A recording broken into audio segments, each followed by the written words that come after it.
성도 여러분 안녕하셨습니까? 두 번째 강의 시간입니다. 자, 먼저 요나서는 총 이 4장에 걸쳐서 두 사건을 이 대칭적인 구조로 양분해서 이야기해주고 있어요.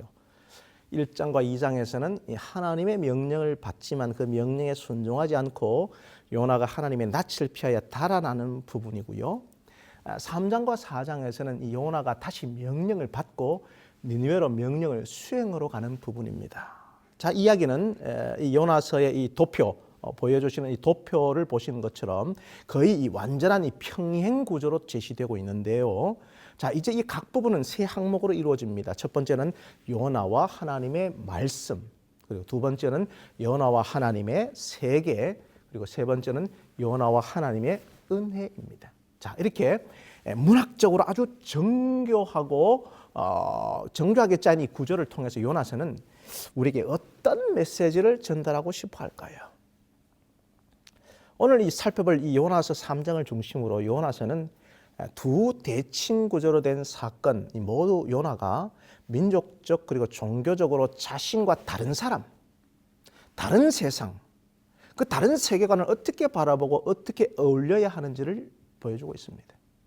자, 그리고 우리의 삶과 우리 마음에 작용하고 있는 이 자기애와 그리고 자기의라고 하는 진짜 우상숭배 유혹을 이겨내고 하나님이 주신 사명을 감당하는 법에 대한 이 통찰을 제시해 주고 있어요. 자, 이제 이 메시지를 이해하기 위하여 본문에서 가장 주목해야 할 단어를 봅시다. 그것이 바로 돌이켜라는 동사예요. 슈브. 3장 8절에서 10절 사이에 4번 등장합니다. 똑같은 슈브지만 번역은 조금 달라요. 떠날 것이라, 혹시 뜻을 돌이키시고, 그치사 돌이켜. 자, 첫 번째는 이 요나의 방향 전환이에요. 3장 1절부터 3절까지. 요나는 다시스로 향하던 뜻을 돌이켜 회개하여 니느웨로 향하였습니다. 자, 두 번째는 3장 4절에서 9절에 나오는 니느웨의 방향 전환입니다. 니느웨가 그 악한 길에서 돌이켜 회개했죠. 자, 세 번째는 3장 10절의 말씀, 하나님의 방향 전환입니다. 하나님께서 친히 그 뜻을 돌이켜 니느웨의 재앙을 내리지 않으셨습니다. 자, 이 세 연속 동작에는 하나의 아주 중요한 메시지가 숨어 있습니다. 바로 요나, 이게 나일 수도 있고요, 또 목회자일 수도 있고요, 성도일 수 있고 우리 교회일 수 있습니다. 하여튼 이 요나는, 이 요나의 회개는 세상의 회개를 불러일으키고요, 세상의 회개는 하나님의 그 돌이키심을 불러온다는 사실이에요. 자, 오늘 첫 번째로 이 요나의 슈브, 이 돌이킴을 좀 살펴봅시다. 자, 요나의 방향 전환은 여호와의 말씀이 두 번째 임하였을 때 3장 1절에 이루어집니다. 요나서 3장 2절에 임한 말씀, 일어나 저 큰 성읍 니느웨로 가서 내가 내게 명한 바를 그들에게 선포하라 하신지라. 자, 이 말씀은 요나서 1장 2절의 말씀과 똑같은 말씀이에요. 성도 여러분, 동일한 여호와의 말씀이 두 번째 임한다는 것은 과연 어떤 의미일까요? 그 의미를 우리가 알려면 성경의 다른 예를 찾아보면 되죠. 자, 사도 바울은 사도행전 9장에서 다메섹 도상에서 첫 번째 부르심을 받았고요. 그 후 약 10년이 지났을 때에 사도행전 13장에 보면 안디옥 교회에서 두 번째 부름을 받았습니다. 베드로도 누가복음 5장에서 예수님의 공생의 초기에 갈릴리 호수에서 첫 번째 부름을 받고 약 3년 후 요한복음 21장을 보시면요, 동일한 장소에서 또다시 두 번째 부르심을 받았습니다. 자, 이들의 이 첫 번째 부르심은 세상으로부터의 부르심이에요. 두 번째 부르심은 세상으로의 부르심입니다. From the world가 첫 번째 부르심이라면 두 번째 부르심은 to the world죠. 즉, 물론 이 첫 번째 부르심에도 그 목적이 세상을 향한 하나님의 뜻을 실현시키기 위한 것을 명백히 선포하고 있어요. 다메섹 도상에서 내가 내게 나타난 것은 장차 너로 사환과 증인을 삼으려 한다라고 사도행전 26장 26절에 선포하셨어요. 베드로에게도 나를 따르라, 내가 너희로 사람 낚는 어부가 되게 하리라고 하셨음에도 불구하고요. 자, 그 첫 번째 부르심에는 바울에게는 주님에 대한 거부와 핍박을 중지시켰고요. 베드로에게는 따르게 하는데 그 강조점이 있었습니다. 즉, 세상으로부터 주님을 향한 부르심, to the Lord죠. 반면에 주님께서 두 번째 부르셨을 때는 그 사명을 새롭게 하고 다시 세상으로 to the world 파송하시는 데에 그 강조점이 있습니다. 사도행전 13장 2절에 내가 불러 시키는 일을 위하여 사울을 따로 세우라고 하셨고요. 요한복음 21장 15절 이하에도 베드로를 향하여 내 양을 먹이라, 내 양을 치라고 하셨습니다. 그렇습니다. 요나서 3장 2절에 요나를 향한 이 두 번째 부르심도 바로 세상을 향한 니느웨를 향한 사명으로의 부르심이죠. 야 요나야, 내가 물고기를 예비해서 너를 소울의 뱃속에서 구원하는 것이 너만을 위한 게 아니야. 너 하나를 구하는 것이 아니라 니느웨를 향한 내 사랑이 크기 때문이란다. 그래서 이 큰 물고기의 이적, 이 요나의 표적을 통해 너를 회개시키고 구원한 것이니 너는 마땅히 니느웨로 가야 하지 않겠냐. 자, 그런데 여러분 요나는 우리가 지난 시간에 살펴본 것처럼 1장에서 하나님의 부르심을 거부하고 하나님의 낯을 피하여 달아났죠. 그런데 참 역설적이게도 그토록 하나님을 모르는 이방인에게서 하나님의 음성을 듣게 됩니다. 대풍 속에서 배 밑바닥에서 이 잠을 자는 요나는 요나에게 이 선장이 소리치죠. 1장 6절입니다. 자는 자야 일어나 내 하나님께 구하라. 히브리어로 쿵렉.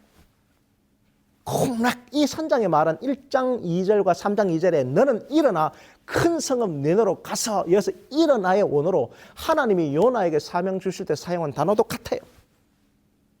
하나님은 여러분 선지자를 보내어 이방인들에게 하나님을 전하라고 하셨는데요. 도리어 지금은 이방인들이 선지자에게 하나님을 전하고 있어요. 하나님의 말씀을 전하고 있어요. 즉 이방인에게 비신자에게 자신의 사명을 확인받는 요나를 보세요.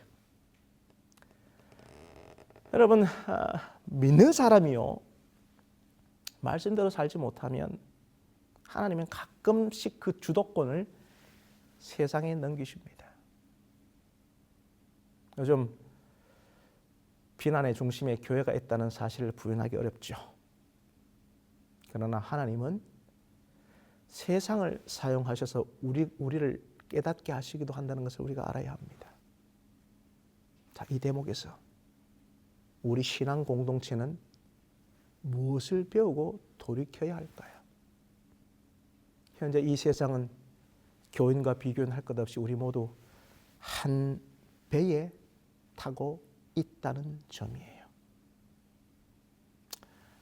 작가 엘룰은 요나서의 심판이라는 책을 통해 이렇게 우리에게 이야기합니다. 이 욥바의 사람들은 이교도들, 현대로 말하면 비그리스도인들이다.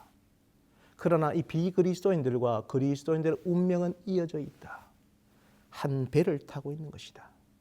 모두의 안전은 각자가 하는 일에 달려 있다. 그들은 같은 폭풍우를 만났고 같은 위험에 처해 있으며 같은 결과를 원한다.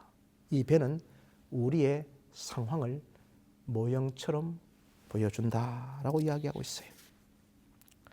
성도 여러분, 우리가 지금 코로나19 바이러스나 또 여러 가지 환경의 지향이나 경제나 사회 질서가 무너지면 우리 모두가 한 배를 타고 있는 이웃이라는 점을 잊어서는 안 됩니다. 그러므로 선장의 꾸짖음은 요나가 한 배에 탄 사람들의 그 공공선에 아무런 관심이 없기 때문이었어요. 자고 있기 때문입니다. 그래서 교회 밖에 있는 사람들은 교회가 공공의 선에 얼마나 헌신하는가를 보고 교회를 평가할 권리가 있다는 거예요. 그러므로 이 요나의 돌이킴의 핵심은 신앙은 개인을 넘어서야 한다는 것입니다. 왜냐하면 나를 사랑하시는 주님은 바로 나를 통하여 세상을 품에 안으시려는 우리 주님이기 때문인 것입니다. 그렇기 때문에 참된 신앙은 반드시 사회화되고 역사화되어져서 표현되어져야 합니다. 성숙한 신앙은 언제나 개인 이기주의와 종교 이기주의, 민족 이기주의를 극복한 형태로 이 세상에 나타나기 때문입니다. 우리가 이것을 극복하지 못하고 배타적인 종교, 민족 이기주의로 신앙에 우리가 굳어졌을 때에 소위 이 바리새적인 이 거부가 일어나는 거예요. 그럼 지난 6월에 엠브레인 트렌드 모니터에서 조사하여 7월에 발표한 종교 그리고 종교인에 대한 대국민 인식 조사를 좀 보세요. 코로나19 이후에 개신교인 이미지가 거리를 두고 싶은 이중적인 사기꾼 같은 이 부정적인 이미지로 비춰지고 있음을 볼 수 있습니다. 결국 이 한국 사회가 탈종교화를 넘어서 아예 그 종교, 특별히 기독교에 대한 거부의 움직임을 포착할 수 있는 대목이죠. 윤승용 한국종교문화연구소 이사는 근대 이후 한국 종교가 마치 사회와 분리되는 폐쇄 공간인 것처럼 집단의 양적 팽창에만 집중하고 있다고 정확하게 오늘 우리의 현지소를 진단해주고 있습니다. 미국의 그 소도시 개신교 중산층의 삶을 아주 사실적이고도 섬세하게 묘사한 이 존 업다이크 그의 소설 A Month of Sunday에서 교회를 이렇게 좀 평가하고 있어요. 참 재미있는 표현입니다. 일반적으로 교회는 하나님과 관계를 갖고 있지만 그것은 청량음료 옥의 광고판과 청량음료가 갖는 관계와 똑같아. 즉 교회는 갈증을 풀어주지 않고 갈증을 더 일으켰다. 왜 우리 교회가 우리 인생의 영적인 갈증을 해갈시켜주는 것이 아니라 갈증을 유발하는 대상으로 전락했습니까? 바로 그 이유를 찾아보려면 풀러 신학교의 총장인 리차드 제이 마우 박사가 쓴 무례한 기독교 여기에 보시면 되는데요. 이 무례한 기독교에서는 그리스도인들이 복음에 대한 이 편협하고 그릇된 이해 때문에 수많은 가치관들이 교차하고 다양한 신념을 가진 사람들로 가득 찬 이 분열된 세상에서 비신자와 불신 세상에 대해 너무 무감각하고요. 너무 무례하다는 거예요. 그래 아예 현실을 도외시하고 도시와 공공선, 사회개혁 등에 전혀 무관심한 기독교인들이 대다수이기 때문이라고 그래서 선교를 너무 무례하게 선교하고 있다고 정확하게 진단해주고 있어요. 여러분 성경 다음에 골로새서 1장 6절을 좀 읽어봅시다. 골로새서 1장 6절의 말씀이에요. 자, 이 복음이 이미 너희에게 이름에 너희가 듣고 참으로 하나님의 은혜를 깨달은 날부터 너희 중에서와 같이 온 천하에서도 열매를 맺어 자라는도다. 이 말씀은요, 사도 바울이 에바브라에게 들은 이 골로새 교회의 문제, 즉 세상 철학과 거짓 사상에 빠져 영적 혼란 속에 있다는 것을 듣고 골로새 교회에게 보낸 서신의 내용입니다. 이 서신의 핵심 내용은 뭐냐면 교회가 이 골로새 교회가 열심은 있는데요. 방향성을 잃었다는 거예요. 그래서 참된 교회의 방향성은 온 세상을 향하여 열매를 맺어야 한다는 것입니다. 자크 엘룰이 쓴 The Judgment of Jonah 보시면 아주 중요한 이야기를 해주고 있어요. 교회는 세계 속에 있어야 한다. 교회는 세계와 분리되어서는 안 된다. 그러나 동시에 교회는 세계와 하나가 되어서도 안 된다. 교회가 물질밖에 모르는 현대 세계와 거리를 취해야 자신의 진리를 바르게 추구할 수 있으며 동시에 그 세계에 참여해야 세계를 자신의 진리로 변화시킬 수 있는 것이다. 그런 식으로 교회는 근본적으로 그 긴장을 잘 유지해 가면서 각 시대에 필요한 일들을 해나가야 한다 그랬어요. 그러므로 여러분 우리는 이 세상에 속한 세속적인 그리스도인이 되면 안 되죠. Worldly Christian. 그러나 이 세상과 동떨어져서 살아서도 안 됩니다. 그 세상 속으로 들어가 세상을 변화시키는 월드 크리스찬이 되어야 한다는 것이죠. 워들리가 아니라 월드. 특별히 이 교회의 방향성에 대한 깊은 통찰력을 주는 성경의 메시지가 누가복음 10장 25절부터 37절에 있는 선한 사마리아인의 비유입니다. 자, 이 비유에서 중심 메시지는 반복되는 구절을 살펴보면 되는데요. 그 반복되는 구절이 28절과 37절에 나타납니다. 즉 선한 사마리아인의 비유는 행함을 강조하고 있어요. 예수님은 예수님을 시험하고 자신을 옳게 보이려고 하는 율법 교사에게 그저 말의 사람, 논리의 사람, 이론에 강한 사람 되지 말고 행함의 사람 되라는 거예요. 실천의 사람이 되라는 거예요. 손과 발의 신앙이 되라고 권면해주고 있습니다. 그리고 예수님은 그 행함의 방향이 이웃을 향하여 한다고 역설하고 있는 거죠. 그래서 이 본문에서 예수님은 율법 교사에게 무엇을 행하라고 2번씩이나 강조하고 있습니까? 그것은 자기 중심의 이웃 사랑에서 벗어나서 다른 사람 중심의 이웃 사랑을 하라는 거예요. 그것은 한마디로 자기 동족을 넘어서서 경계선을 허물어낸 이웃 사랑의 실천을 의미하는 것입니다. 여러분, 사실 누가 내 이웃인지에 대한 이 율법 교사의 질문은 누가 내 이웃이 아닌지에 대한 물음과도 같은 거죠. 여러분, 사실 자기 자신한테 잘하고 우호적인 사람과 좋은 이웃이 되는 것은 아무런 문제가 없어요. 너무너무 쉬워요. 다 그렇게 삽니다. 그래서 여러분, 예일대학교의 신학자인 미로슬라브 볼프는 그의 명저, 배제와 포용에서 현재 우리 인류 사회가 직면한 이 중요한 문제인 정체성과 타자성을 명쾌하게 정리해주고 있어요. 전 세계가 이런 문제 지금 골머리를 앓고 있고 우리나라도 다문화 사회가 되면서 이 문제가 아주 중요한 이슈죠. 우리는 마음이 통하는 사람끼리 내부적으로 굳건한 정체성을 확립하려고 합니다. 그것이 피부이든지 인종이든지 종교이든지. 그러나 그 정체성이 강조될 때에 자칫 범하게 될 위험에 대해 주의할 필요가 있는 거죠. 자, 예를 들어서 나는 너와 달라. 우리 특히 재림교회 나 이런 거 안 먹어. 나 안식일 교인이야. 라고 내 신앙의 정체성을 강조할 때 우리가 점검해야 될 것이 뭐냐면 굳건한 정체성이 세워지게 될 때에 혹여 더 넓은 이웃을 향한 그 개방성을 잃어버리는 공동체로 전락해버릴 수 있다는 점이에요. 우리는 우리 예수님의 말씀을 통하여 내 이웃이 누구인가, 내 이웃의 자격을 나에게 선대하는 정도로서 정해서는 안 돼요. 예수님은 내가 필요한 사람보다 나를 필요로 하는 사람이 내 이웃이라는 새로운 이웃의 개념을 정해주고 계시는 것이죠. 자, 여러분, 그림을 좀 하나를 좀 감상해 볼까요? 빈센트 반 고흐의 그림을 좀 봅시다. 왼쪽은 오베르 성당입니다. 이 오베르 성당은 짙은 어둠만 보여주고 있어요. 오른쪽에 별이 빛나는 밤에 이 명화도 마을의 작은 집 창문마다 따뜻한 불빛이 새어나오고 있는데 교회만 불이 꺼져 있죠. 여러분, 왜 고흐의 그림에 나타난 교회들은 하나같이 불이 꺼지고 캄캄할까요?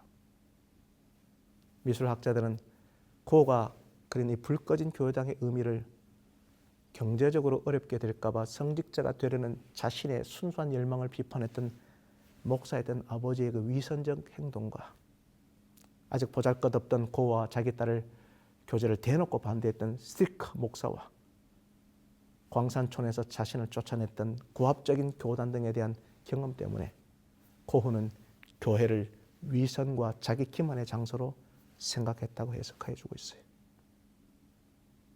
교회의 가르침과 교회의 그 행실이 서로 달랐기 때문입니다. 예수님은 보잘것없는 사람에게 해준 것이 곧 나에게 해주는 것이라고 하시지만 교회에서도 남루한 사람들은 무시당하기 십상이죠. 그래서 고흐는 성령의 불이 꺼진 채 캄캄한 교회를 묘사했어요. 언젠가 동료 작가가 고흐에게 너의 삶의 신종은 무엇이냐고 물었을 때 이렇게 답변했다고 합니다. 사랑하고 사랑받는 것, 산다는 것, 곧 생명을 주고 새롭게 하고 회복하고 보존하는 것, 불꽃처럼 일하는 것, 그리고 무엇보다도 선하게 무엇인가 도움이 되는 것. 예컨대 불을 피우거나 아이에게 빵 한 조각과 버터를 주거나 고통받는 사람에게 물 한 잔을 건네주는 것이라네. 사랑하는 성도 여러분,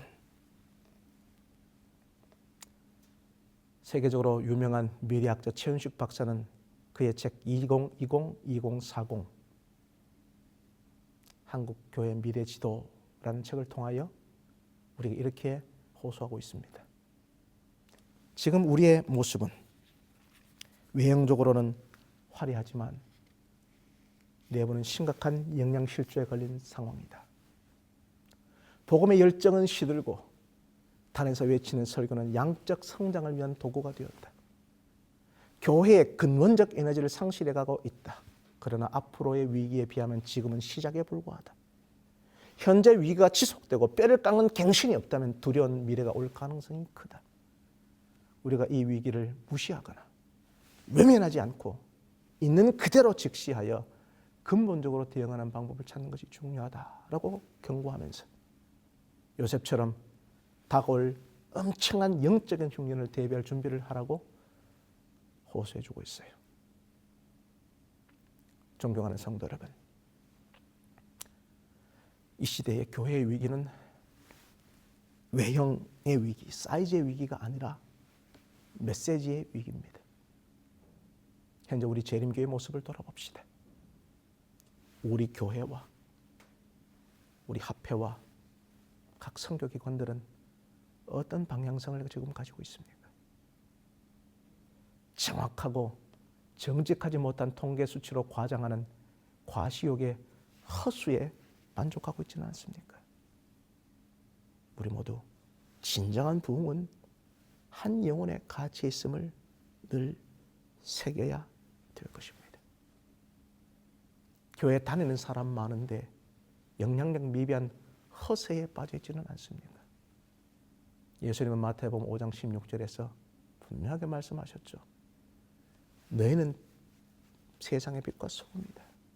이같이 너희 빛이 사람 앞에 비치게 하여 그들로 너희의 착한 행실을 보고 하늘에 계신 너희 아버지께 영광을 돌리게 하라고 하셨어요.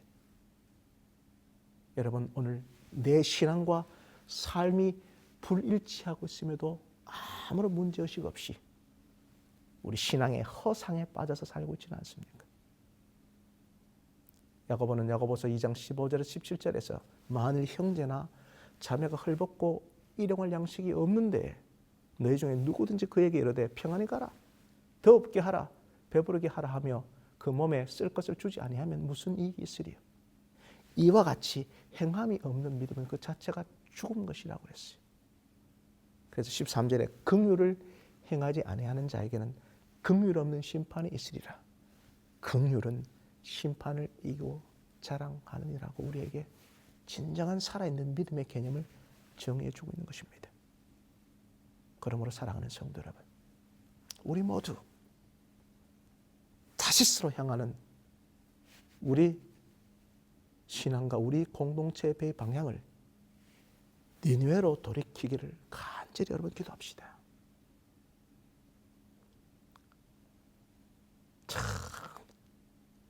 기가 막히고 더 재미있는 게 뭐냐면요, 고고학에서는요, 당시 니느웨 성은 도시를 관통하는 중앙대로를 지나가는데 하루가 걸리고 성을 골고루 돌자면 모두 3일이 걸린다고 연구 보고를 하고 있어요. 자, 그런데 요나는 큰 성읍 니느웨에 가서 겨우 하루길만 행하여 마지 못한 듯 사명 수행합니다. 실제로 여러분 4절에 요나가 전한 니느웨의 심판의 메시지는 겨우 5단어예요. 겨우 5단어. 히브리어로 오트 아르바한 욤 니느웨 네가 파케트. 40일이 지나면 니느웨가 무너지리라. 겨우 5단어예요. 오트 아르바한 욤 니느웨 네가 파케트. 이렇게 여러분 물고기 뱃속에서 기적적인 구원을 체험한 요나가 이럴 수 있나 할 정도로 완악한 모습이에요.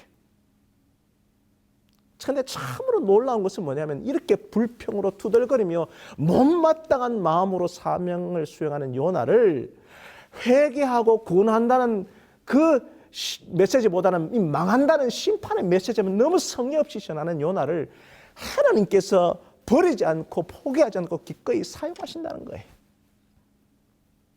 여러분, 저도 부끄러운 고백 하나 좀 드리려고 합니다. 제가 부산 위생병원에서 근무할 때에 한 달에 한 번씩 환우 전도회를 하는데요.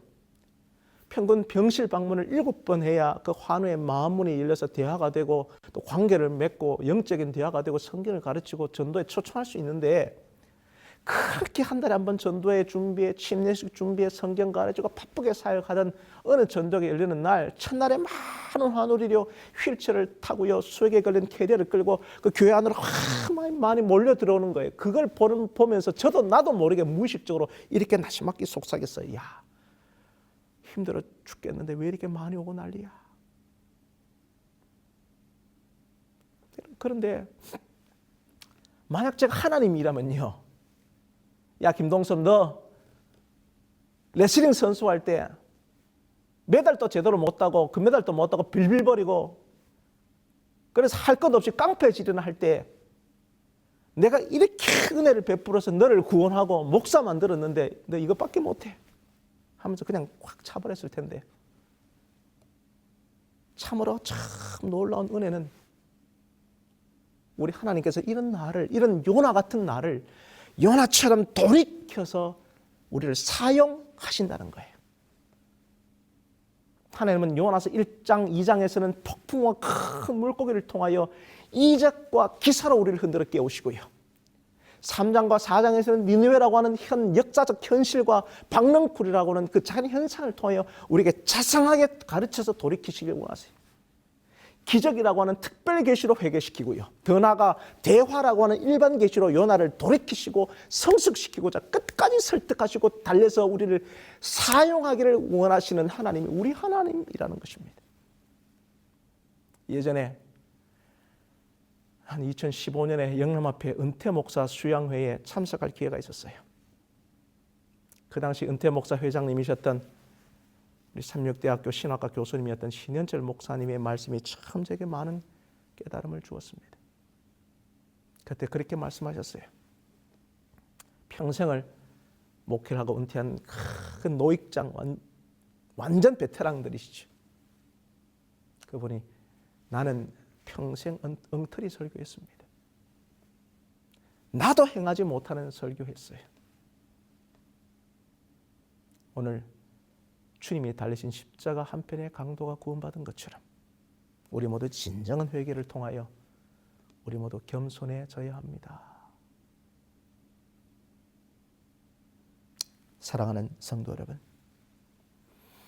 우리야말로 이 시대의 요나, 하나님의 특별한 기별, 세 천사의 기별을 가졌지만 말과 행동이 다른 엉터리 설교하면서 향방 없이 갈 길을 잃은 비둘기, 그 요나가 아닙니까?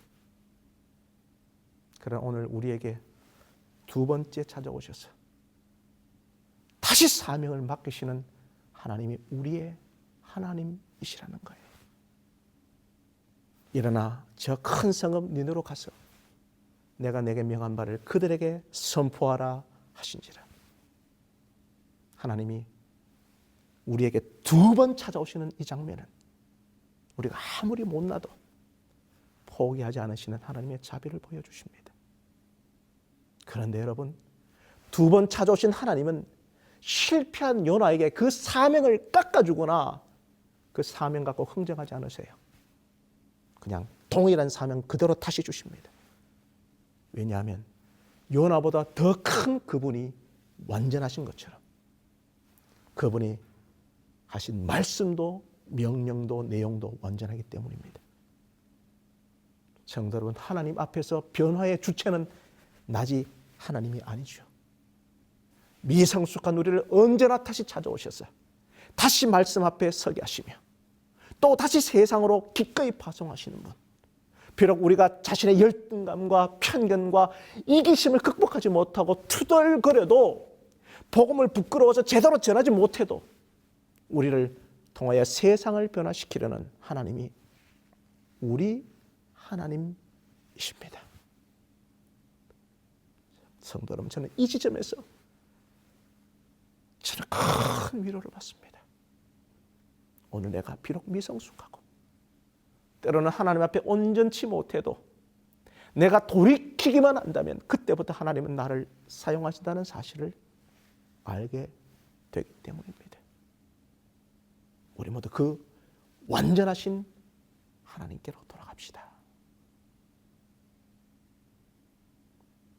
마하트마 간디는 세상을 변화시키고자 한다면 너가 그 변화가 되라고 우리에게 조언하죠. 그러므로 진실한 사랑은요, 자신을 변화시켜 가는 것이지 상대를 버리거나 상대를 탓하는 것이 아닙니다. 오늘 마지막으로 매우 고전적인 글이지만 웨스트민스터 대성당 지하 성공의 신부의 묘백글이라고 알려진 이 글, 우리 함께 읽으면서 오늘 우리 두 번째 강의를 갈무리하려고 합니다. 우리 다 함께 이 글을 읽으면서 마무리합시다. 내가 젊고 자유로워 상상력의 한계가 없을 때 나는 세상을 변화시키겠다는 꿈을 가졌습니다. 좀 더 나이가 들고 지혜를 얻었을 때 나는 세상이 변하지 아니라는 것을 알았습니다. 그래서 시야를 약간 좁혀서 내가 살고 있는 나라를 변화시키겠다고 결심했습니다. 그러나 그것 역시 불가능한 일이었습니다. 황혼의 나이가 되었을 때 나는 마지막 시도로 나와 가까운 내 가족을 변화시키겠다고 마음을 먹었습니다. 그러나 아무도 달라지지 않았습니다. 이제 죽음을 맞이하기 위해 눈 이 자리에서 나는 깨닫습니다. 만일 내 자신을 먼저 변화시켰더라면 그것을 보고 내 가족이 변화되었을 것을, 또한 그것에 용기를 내어 내 나라를 더 좋은 곳으로 바꿀 수 있었을 것을, 그리고 누가 아는가 세상까지도 변화되었을지도.